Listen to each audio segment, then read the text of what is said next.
Hey there, Benny Boy here, of course, Mr. Oddity Archive himself.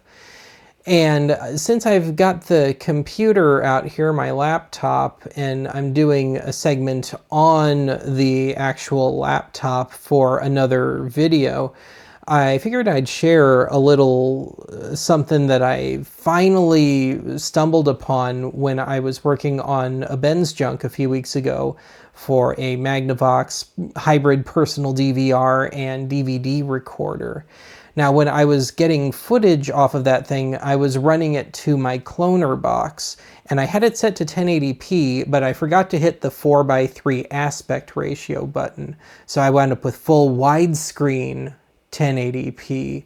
So to show how that turned out, yeah, everything's a little bit silly putty-ish.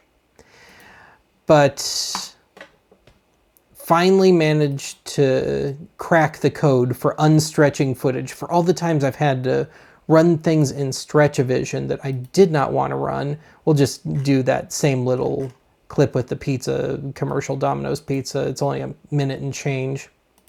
You go into HandBrake, which is freely available, dump that piece of footage in, and of course you can play around with audio and some of the finer points, but we're going to keep things basic here.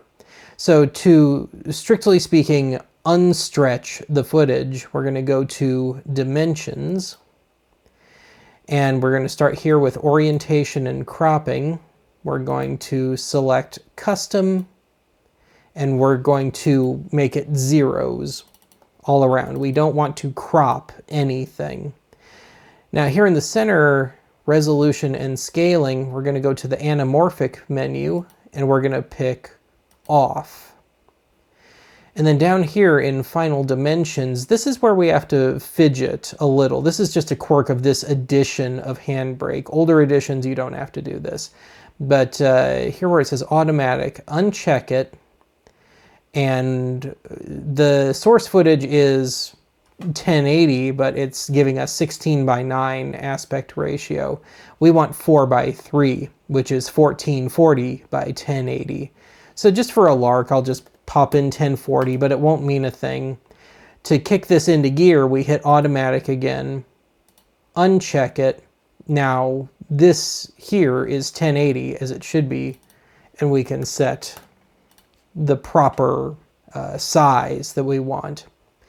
And of course, this being HandBrake, you kind of have to watch where it's dumping it. Since I've used this a few times, it's going to my desktop. That's where I want it to go. And I'll just generically write test for a cute name. I don't have a cute name. Or why not? How about test a cute name? Sure. And we will hit start. And it's probably going to take a little longer than it normally would because I'm doing this high-def recording with QuickTime right now. But I will pick back up as we get to the end of this encoding job. Okay, that just finished. And sure enough, here is our file. And sure enough, hey, it is back to 4:3.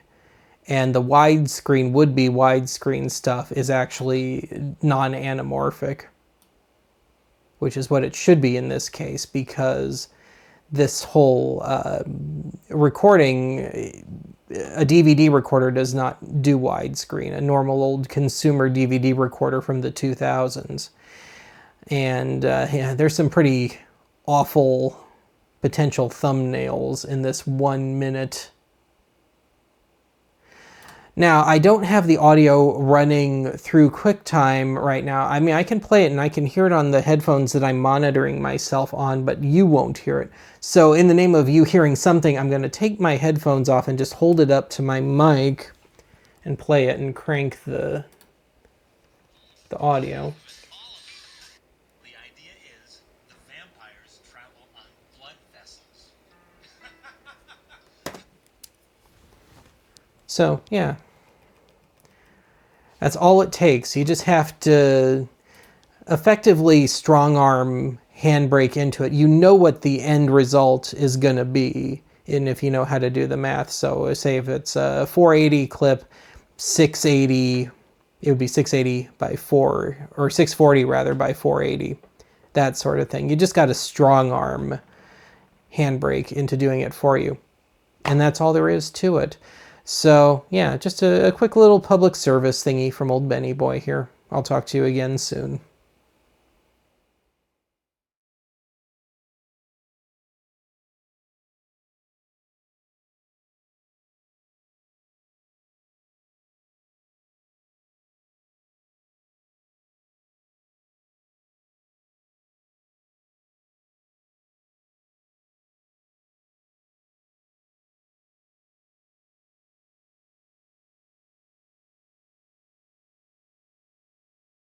The idea is the vampires travel on blood vessels.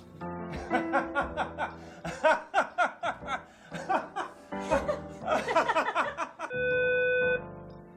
Dr. Bender. Paging Dr. Bender.